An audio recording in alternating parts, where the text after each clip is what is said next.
కథాభారతి శ్రోతలకు స్వాగతం, సుస్వాగతం. ఈనాటి కథ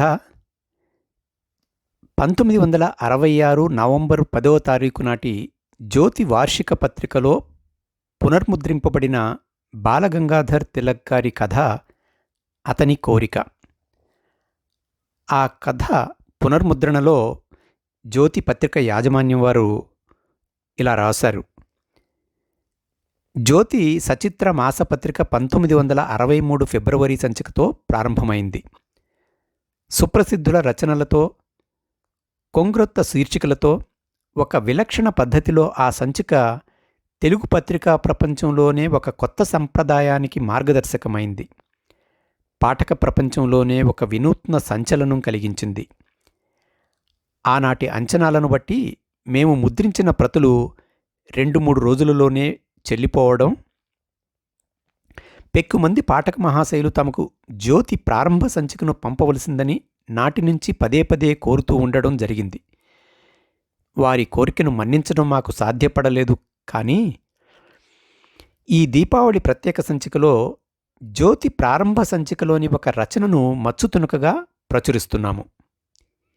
ఇటీవలే దివంగతులైన శ్రీ దేవరకొండ బాలగంగాధర్ తిలక్ రచించిన ఈ కథను వారి స్మృతికి అంకితంగా పునర్ముద్రిస్తున్నాము అని రాస్తూ కథ ప్రచురణ జరుగుతుంది. ఇక కథలోకి వెళదాం. బాలగంగాధర్ తిలక్ కథ అతని కోరిక. లక్ష్మీమోహన్ రావు నిద్ర నుంచి లేచాడు. లేచి భార్య కేసు చూశాడు. ఆమె ఇంకా నిద్రపోతోంది. ఆమెను లేపడం ఇష్టం లేదతనికి.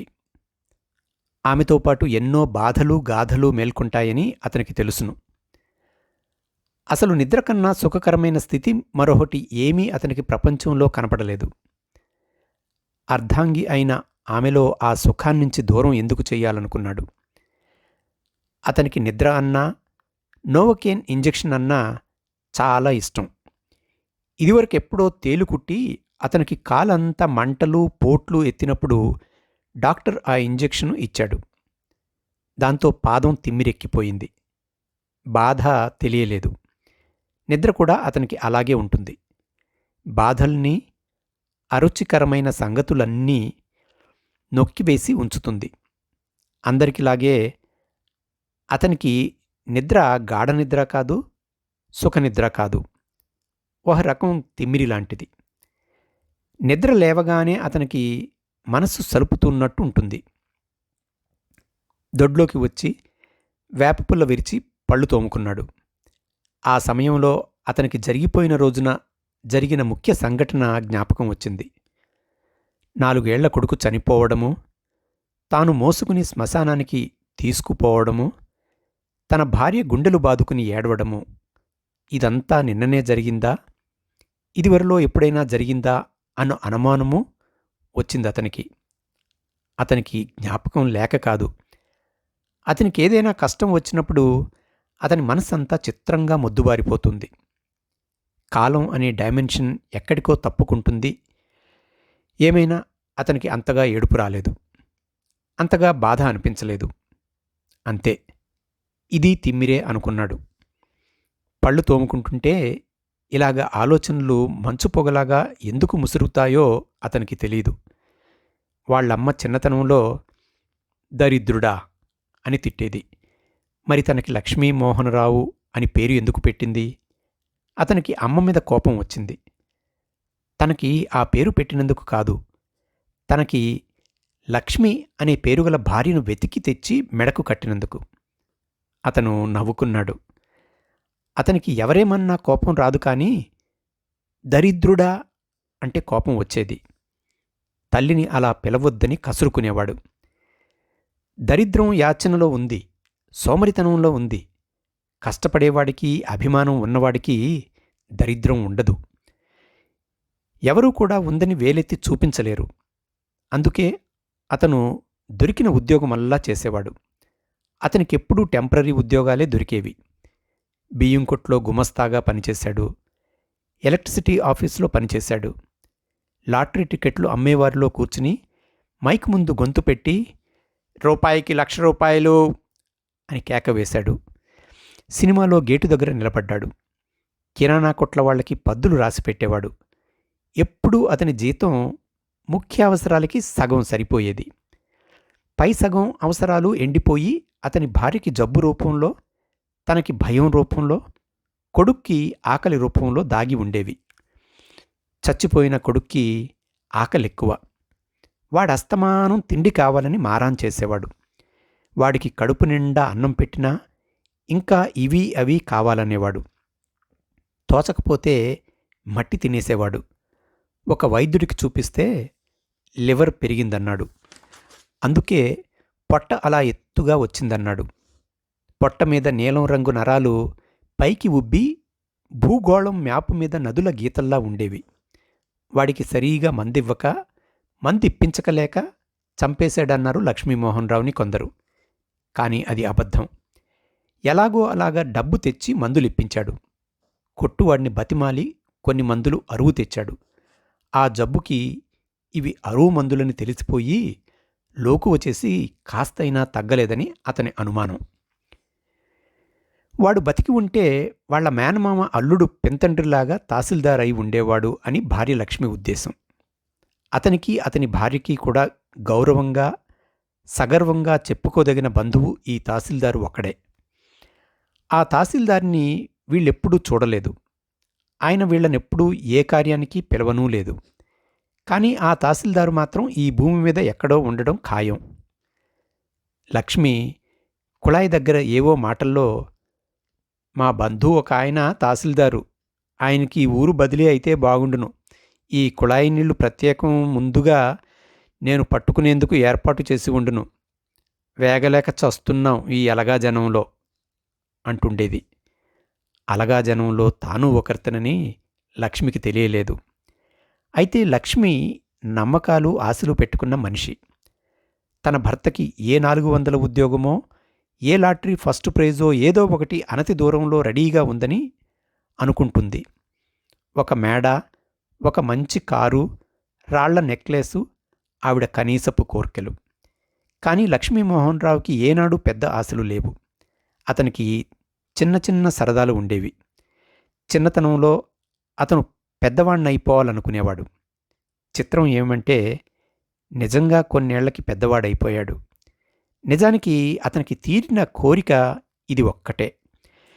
చిన్నప్పుడు కసరత్తు చేసి గామాలా తయారవ్వాలనుకునేవాడు. దానికి బాదం పప్పు, కోడిగుడ్డు మొదలైన పుష్టికరమైన ఆహారం తినాలనేవారు. బాదం పప్పు సమృద్ధిగా సంపాదించుకోగలిగిన నాడు కసరత్ ప్రారంభం చేయాలనుకోవడం వలన ఈనాటికి ఆ కోరిక నెరవేరలేదు. సర్కస్లంటే అతనికి ఇష్టం.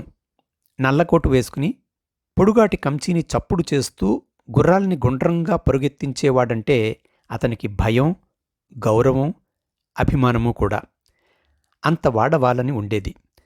తన ఇంటి పెరట్లోకి వచ్చేపోయే 2-3 చచ్చుకుక్కలకి మెడకు నవారు పట్టి కట్టి వెదురు పుల్లలు ఎత్తుగా అడ్డం పెట్టి వాటిని దుమకమనేవాడు. అవి మురిగేవి, మూల్గేవి, కరవబోయేవి. వాటిని తన చాంతాడు కంచితో చావకొట్టేవాడు. అవి వెల్లకితలా పడుకుని బోరుమని ఏడ్చేవి. ఇలాగా అతనికి చిన్న చిన్న సరదాలే ఉండేవి. ఆ రోజుల్లో అతను లేనివాడని ఎవరూ అనుకునేవారు కాదు. అతనికి కూడా అనిపించేది కాదు. అతని తండ్రి చేసేది గుమస్తా ఉద్యోగమైనా తెలివిగా, సులువుగా లంచాలు పట్టగలిగిన వాడవడం వల్ల ఇంట్లో ఏ ఇబ్బంది ఉండేది కాదు. లక్ష్మీమోహన్ రావుకి చిరుతిండికి, సినిమాలకి లోటు ఉండేది కాదు. అన్నింటికన్నా అతనికో సరదా ఉన్నట్టుగానే ఉండిపోయింది. అతను 10వ క్లాస్ చదువుతున్నప్పుడు శ్రీరామనవమి ఉత్సవాల పందిట్లోకి వెళ్ళాడు. అక్కడ మంచి మజాగా మేజువాణి జరుగుతోంది. పళ్ళెత్తుగా ఉన్నదెవత్తో మేళం కడుతోంది. చా అనుకున్నాడు లక్ష్మీమోహన్ రావు ఆమెను చూసి. కాని ఇంతలో రసజ్ఞుడైన ఒక కారాకిళ్ళి ప్లస్ కండువా ఆసామి ఫిడేలు వాయించేవాడిని పిలిచి చెవిలో ఏదో చెప్పాడు. పళ్ళెత్తు ఆవిడ గజ్జెలు విప్పి ఇంకో సన్నగా నాజూకుగా ఉన్న ఎర్రని పిల్లకిచ్చింది. ఆ పిల్ల కళ్ళు బాగున్నాయి, బెంగగా ఉన్నాయి. చిన్నగా జాలిగా నవ్వి ముందుకు వచ్చి, తూరూపు తెల్లవారే తెల్లవారే అని అభినయం ప్రారంభించింది. లక్ష్మీమోహన్ రావుకి సరదా వేసింది. ఆ కళ్ళని, బుగ్గల్ని ముద్దెట్టుకోవాలనుకున్నాడు. తర్వాత పెద్దవాడైన కొలది భోగం వాళ్ళంటే ఏమిటో ఎందుకో తెలిసిపోయింది. రాజమండ్రి మెరక వీధిలో వీళ్ళు ఉంటారని తెలిసింది. వాళ్ళొక మేలిరకం హాయిని ఇస్తారని, బతికున్నవాడెవడైనా ఒకసారి ఆ హాయిని పొంది తీరాలని విజ్ఞులైన మిత్రులు కొందరతనికి చెప్పారు. కానీ వాళ్ళు ఒక ఇబ్బందైన మాట కూడా చెప్పారు. వాళ్ళకి డబ్బు, నగలు మొదలైనవి ఇస్తేనే రానిస్తారని, లేందే గడప తొక్కనివ్వరని చెప్పారు. ఈ షరతు మాత్రం అతనికి ఏమీ బాగాలేదు. ఈ సరదా క్రమక్రమంగా అతనిలో అడుగున పడిపోయింది. సంఘానికి వీళ్ళు చీడపురుగులని, తప్పని, అవినీతి అని అందరూ అనడం వల్ల కొంత అతను నమ్మాడు. సొంత ఊళ్ళో మేజువాణ్ణి చూడడానికి సిగ్గువేసినా పొరుగుళ్ళకి వెళ్ళినప్పుడు బెదురుగా, మోతాదుగా చూసి సంతృప్తి పడేవాడు. మొహం కడుక్కుని ఇంట్లోకి వచ్చాడు. అతనికి ఏదో జైల్లో ఉన్నట్టనిపించింది. అసలు ఈ మధ్య అతనికి ఇంట్లో పట్టుమని 10 నిమిషాలు ఉండడమే కష్టంగా ఉంది. కొడుకు బతికున్నప్పుడు అతనికి కొడుకు బతికున్నట్టే అనిపించేది కాదు. కానీ ఇప్పుడు కొడుకు లేడని ప్రతి వస్తువు సాక్ష్యం ఇస్తోన్నట్టు ఉంది. తన భార్య నిద్ర లేవకుండానే అతనికి వెళ్ళిపోవాలనిపించింది. పుత్రశోకంతో ఉన్న ఆమెను ఓదార్చడం చాలా కష్టమైన పని అనిపించింది. పక్కింటావిడ నిన్న వచ్చి కష్టంలో ఆదుకుంది. మళ్ళీ ఈరోజు ఉదయమే తన భార్యనావిడికి వదిలేయటం మంచిదనుకున్నాడు. వీధి తలుపు చప్పుడు కాకుండా తెరిచి గుమ్మం దాటబోతుంటే అతనికి క్రితం రోజున లక్ష్మి మెళ్ళో మంగళసూత్రాలు తీసి పిల్లాడికి మందులు, బియ్యము తీసుకురమ్మని చెప్పడం జ్ఞాపకం వచ్చింది. వెనక్కి వచ్చి అల్మారులో మూలగా కాగితం పొట్లంలో కట్టిన మంగళసూత్రాలు తీసి జేబులో వేసుకున్నాడు. నిన్న వీటి అవసరం లేకుండానే కుర్రవాడికి ప్రాణం మీదికి రావటంతో తాకట్టు పెట్టనవలసిన అవసరం లేకపోయింది. ఈ రోజున డబ్బు తెచ్చుకోవాల్సిన అవసరం ఉంది. లక్ష్మి చాప మీద సగం, నేల మీద సగం పడుకుని నిద్రపోతోంది. ఆమె నిప్పుసెగకి ఎండి ముడతపడిన పాత కాగితంలా ఉంది. ఒక్కసారి ఆమెను చూచి గబగబా వీధిలోకి వెళ్ళిపోయాడు. లక్ష్మీమోహన్ రావు వీధిలోకి వచ్చి నడవటం మొదలుపెట్టాడు. అతనికి ఒక గమ్యం లేదు. ఇంటికి తిరిగి వెళ్లకుండా చీకటి పడే వరకు పొద్దుపుచ్చడమే అతని ప్రస్తుత ఆశయం. ఎప్పుడో ఒకప్పుడు మంగళసూత్రాన్ని తాకట్టు పెట్టవచ్చును. ఒక వీధి నుంచి ఇంకొక వీధిలోకి, ఒక సందులోంచి ఇంకొక సందులోకి కులాసాగా నడుస్తున్నాడు. నడవడంలో ఇటూ అటూ కొట్లని, ఇళ్లని, మనుషుల్ని చూడడంలో అతనికి ఒక విశ్రాంతి లభించినట్టుగా ఉంది. ఒళ్ళు, మనసు ఏదో తేలికైపోయినట్టుగా, బరువు దిగిపోయినట్టుగా ఉంది. తాను విచ్చలవిడిగా తిరగడానికి ఇంత పెద్ద ఊరు ఏర్పడి ఉండటం ఏదో దైవ సంకల్పంలాగా అనిపించింది. రాజమండ్రి ప్రజలనందరినీ పిలిచి ఒక్కసారి అభినందించాలనిపించింది. అంతమంది జనాభాలో ఎవడికీ తన కొడుకు పోయినట్టు తెలియదు, తెలుసుకోలేరు. తెలుసుకోవాల్సిన అవసరమూ లేదు. జనప్రవాహంలో తానొక బిందువు మాత్రమే. నడవగా ఆకలి వేసింది. జేబులో ₹1 కూడా ఉంది. హోటల్కి వెళ్ళి ఇడ్డెన్లు తిని, కాఫీ తాగి, మిఠాయికిళ్ళి వేసుకుని నడక ప్రారంభించాడు. ఎదురుగా ఎవడో నున్నగా క్రాపింగ్ దువ్వుకున్న ఒక లుంగీదారు ఇతన్ని చూసి ఇకిలించినట్టు నవ్వాడు. గబుక్కున లక్ష్మీమోహన్ రావుకి జ్ఞాపకం వచ్చింది తాను తల దువ్వుకోలేదని, బట్టలు మార్చలేదని. పోనీలే అనుకున్నాడు. ఒక దేవాలయం దగ్గర ఎందరో తడిబట్టలతో దేవుడికి మొక్కుకుంటున్నారు. అతను కూడా చేతులెత్తి నమస్కరించాడు. ఒక ఆవిడ చాలా ఖరీదైన పట్టుచీర, మెడకి చేతులకి కొన్ని 100 తులాల బంగారము, సువిశాలమైన కళేబరంతో వెనకాల మొగుడు, పరిచారిక వెంటరాగా దేవాలయంలోకి వెళుతుంటే చూసి నవ్వుకున్నాడు. అంత డబ్బున్న ఆవిడ్ని చూసి దేవుడు 4 అడుగులు ముందుకేసి, రండి మహాలక్ష్మమ్మగారు, దయచేయండి, మీ బోటివాళ్లు అస్తమానం వస్తారా అంటాడేమో అని కాసేపు నిలబడి చూశాడు. అక్కడ్నుంచి సినిమా పోస్టర్లు వరుసగా చూస్తూ చదువుతూ ఇన్నిస్పేట వరకు వెళ్ళాడు. ఒకచోట రోడ్డుకి పక్కగా ఖాళీ జాగాలో ఎవడో గారడీవాడు తన విద్యని ప్రదర్శిస్తున్నాడు. జనం గుండ్రంగా మూగి ఉన్నారు. లక్ష్మీమోహన్ రావు వాళ్లల్లోకి చొచ్చుకుపోయాడు. సర్కస్ లాగా గారడీ అన్నా అతనికి ఇష్టం. గారడీవాడు తురకాన్ని తెలుగుని పసందైన పాళ్లల్లో కలిపి పంచిపెడుతున్నాడు.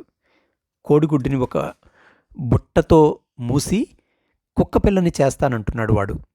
తనకి గారడీ వస్తే దాన్ని మేకపిల్లని చేసి గారడీవాడిని ఏడిపించవచ్చు అనుకున్నాడు.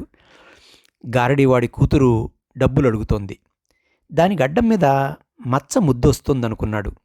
జేబులోంచి పావలా తీసి దానికి ఇచ్చేశాడు. పక్కవాడు అర్ధనాయే ఇచ్చాడు. వాడిని తిరస్కారంగా గర్వంగా చూశాడు. సూర్యుడు నడినెత్తికి వచ్చాడు. ఎండ చుర్రుమంటోంది. మళ్ళీ ఆకలేసింది లక్ష్మీమోహన్ రావుకి. సత్రం వైపు బయలుదేరాడు. సత్రం ముందు ఎవడో బొమ్మలు సంచిగుడ్డ నేలమీద పరిచి కాయ్ రాజా కాయ్ అంటున్నాడు. సర్కస్ జ్ఞాపకం వచ్చింది లక్ష్మీమోహన్ రావుకి. గుర్రాలంటే అతనికి ఇష్టం. గుర్రం మీద బేడ కాశాడు. పావలా వచ్చింది. మళ్ళీ రెండోసారి పావలా బేడ కలిపి కాశాడు. పోయింది. పక్కున నవ్వాడు. ఏం నవ్వుతావు అన్నాడు లాటరీవాడు. ఈ గుర్రం నిజం గుర్రం కాదు అన్నాడు లక్ష్మీమోహన్ రావు. ఊరుకోవయ్యా, ఇది ఫస్ట్ క్లాస్ గుర్రం. చూడు ఈ ఏనుగుని. మైసూరు మహారాజా దీన్నే ఎక్కి ఊరేగేవాడు. కాయ్ రాజా కాయ్ అన్నాడు లాటరీవాడు. నే కాయను అన్నాడు లక్ష్మీమోహన్ రావు. ఏం ఎందుకు కాయు? నాది నిజాయితీ అయిన లాటరీ అన్నాడు లాటరీవాడు. ఎందుకో చెప్పనా అని అడిగాడు లక్ష్మీమోహన్ రావు. చెప్పయ్యా చెప్పు. ఏదైనా మోసం ఉందని రుజువు చేస్తే 10 రూపాయలు నీకు ఈనాం అన్నాడు కోపంతో లాటరీవాడు. అయితే చెప్తాను విను. నా దగ్గర డబ్బు లేదు, నేను ఆడను అని లేచిపోయాడు లక్ష్మీమోహన్ రావు. అందరూ గొల్లుమని నవ్వారు. లాటరీవాడు పెద్ద అవమానంగా తలచి, కలీజా ఉంటే కాయండి, రూపాయికి 2 రూపాయలు, ఊరికే చూస్తే అదృష్టం రాదు మొగాలకి అన్నాడు. లక్ష్మీమోహన్ రావు సత్రంలోనికి వెళ్ళాడు.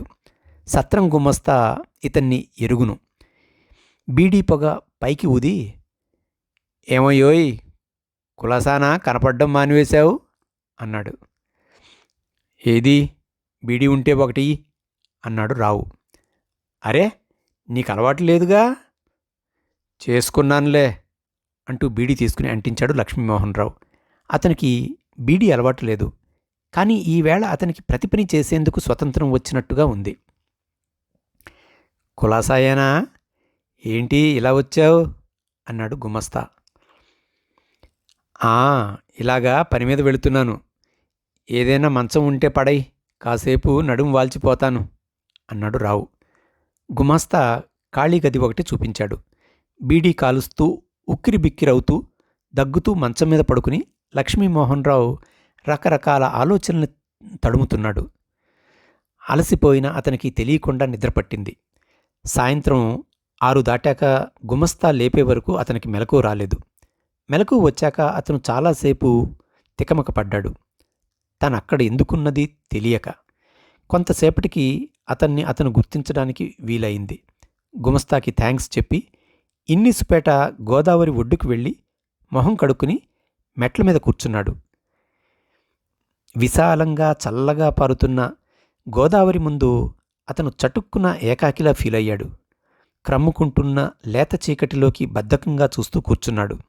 అతనికి చిన్ననాటి రోజులు జ్ఞాపకం వచ్చాయి. చుట్ట నములుతూ మాట్లాడే తండ్రి, తులసికోటకి రోజూ పూజ చేసే తల్లి, పకోడీల కొట్టు, సర్కసు, తెలుగు మాస్టారు, శ్రీరామనవమి ఉత్సవాలు. అతనికి లోపల దాగి ఉన్న కోరిక ఒక్కసారి బయటపడింది. ఒక్క రాత్రి అయినా భోగందానితో అనుభవించాలని ఉబలాటపడిపోయింది అతని మనసు. పుష్పలత అందంగా ఉంటుందని, బాగా అభినయిస్తుందని అంటారు. ఓసారి మెరక వీధిలో వెళుతుంటే పుష్పలత మేడని చూపించారు మిత్రులు. ఈవేళ ఎలాగైనా తాకట్టు పెట్టడానికి టైం అయిపోయింది, రేపటి సంగతి రేపు చూచుకోవచ్చని అనిపించింది.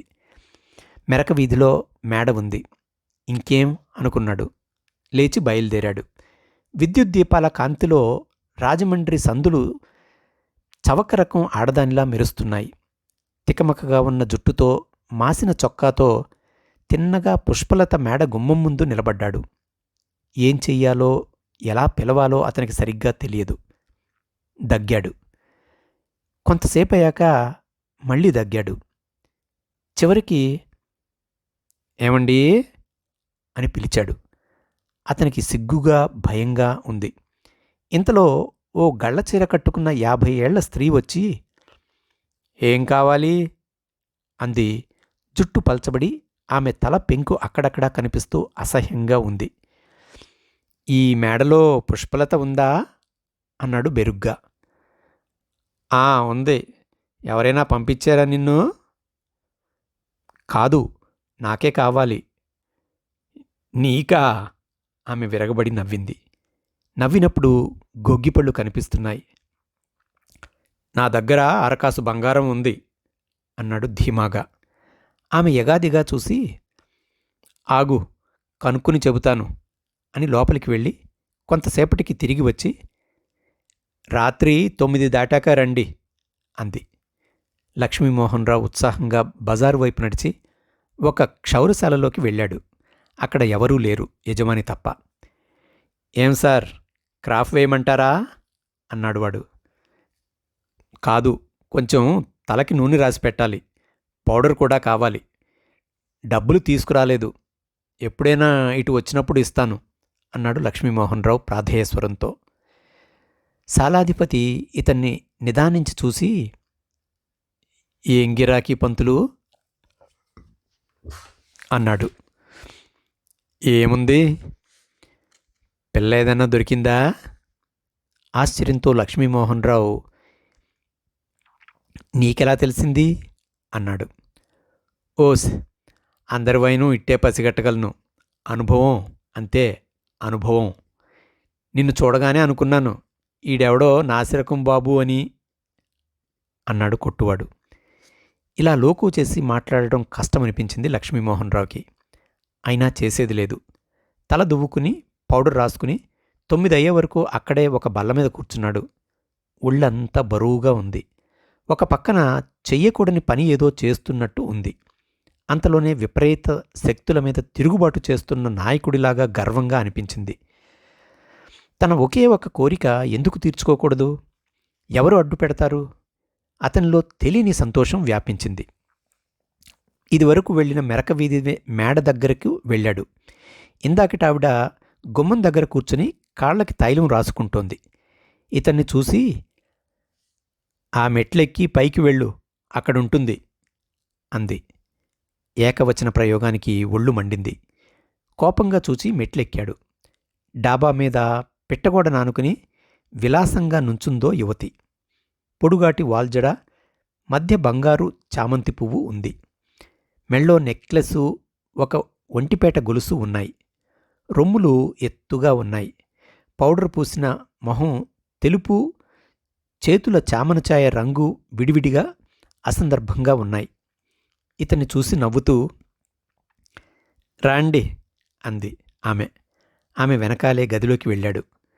గది చిన్నదైనా పందిరి పట్టె మంచం, ఒక సోఫా, ఒక డ్రాయరు ఇరుకుగా సర్ది ఉన్నాయి. పరుపుల మీద మొఖములు పరిచి ఉంది.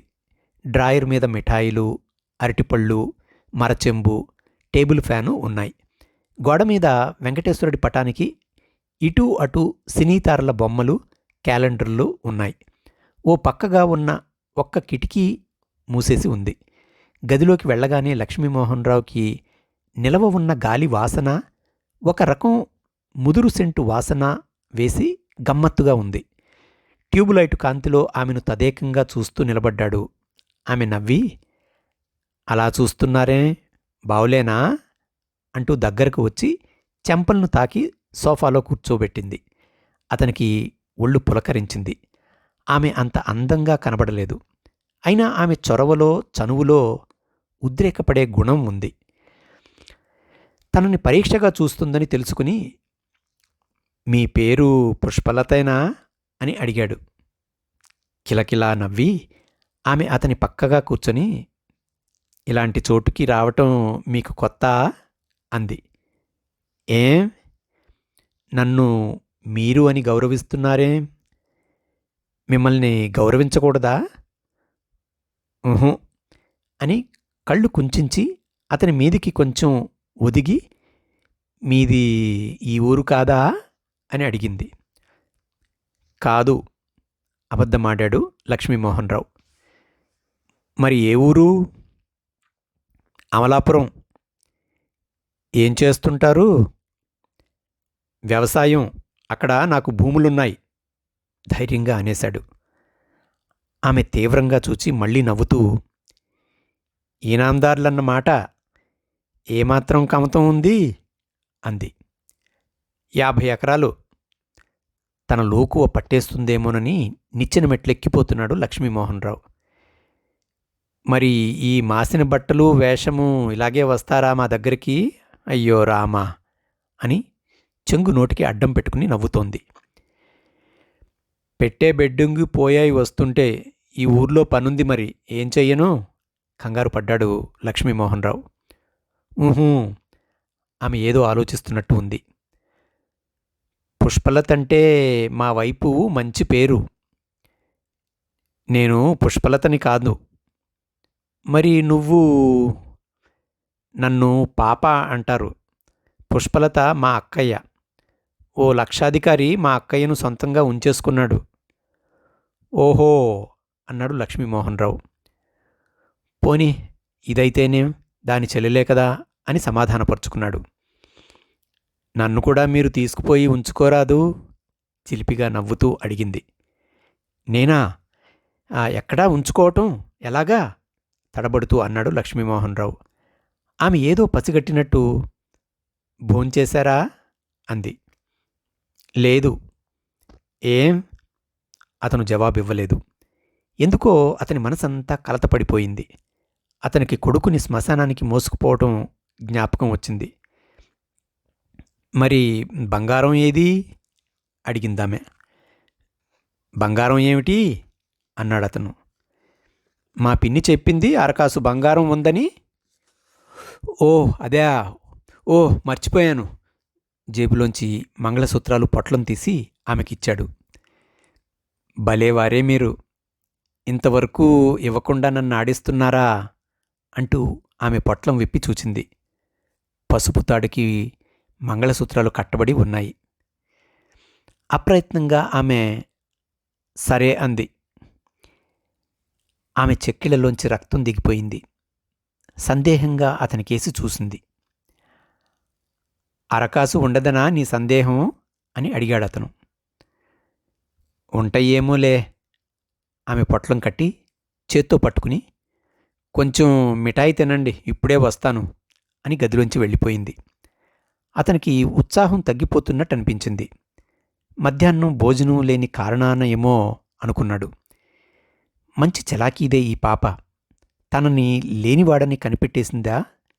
అయితేనేం, బంగారం ఇచ్చానుగా, ఇంకేం అనుకున్నాడు. టేబుల్ మీద పళ్ళెంలో మిఠాయి తీసుకుని తాపీగా తిన్నాడు.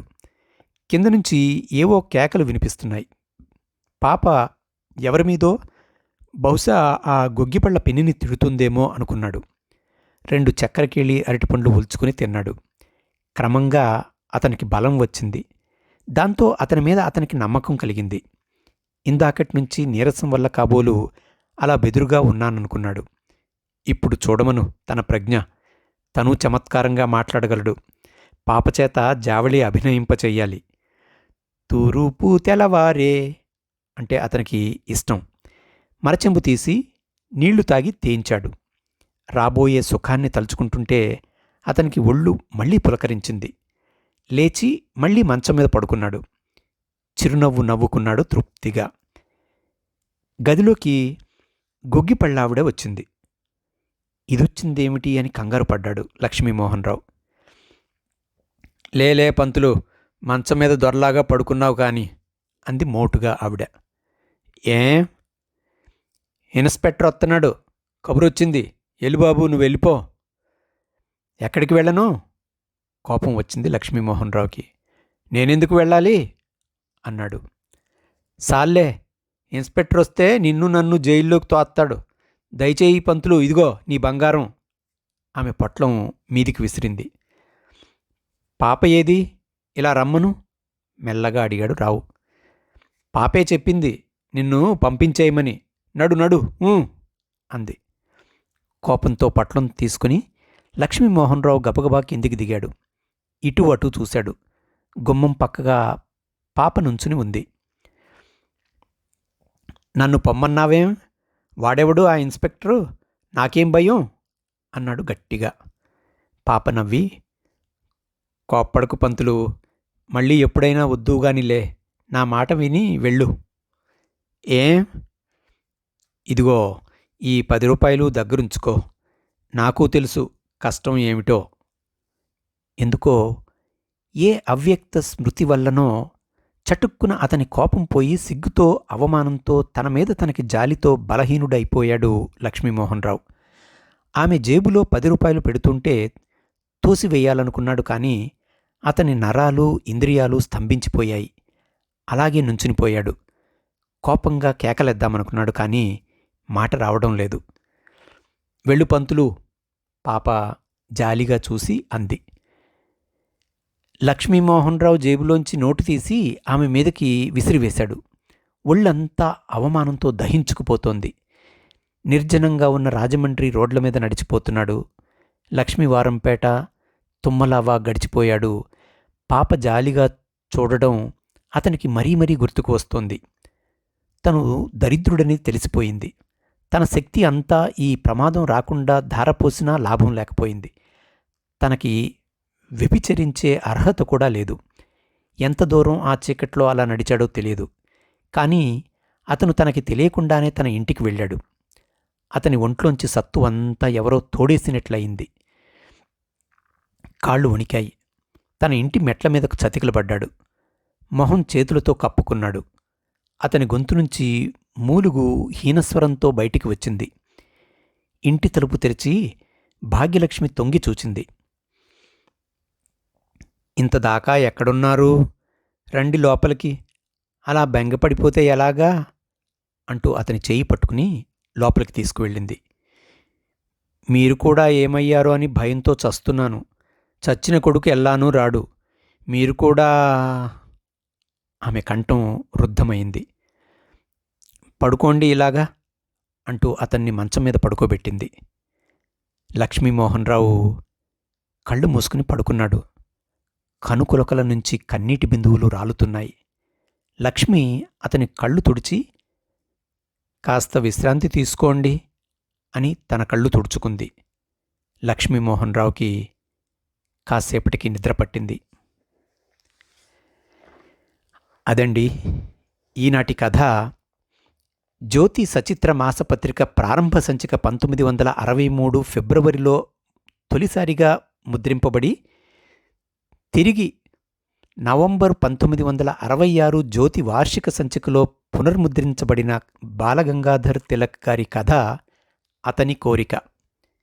ఈ కథ ఇంతటితో సమాప్తం. వచ్చే వారం మళ్ళీ ఇంకో కథతో కలుద్దాం. అంతవరకు సెలవు. సర్వే జనా సుఖినో భవంతు.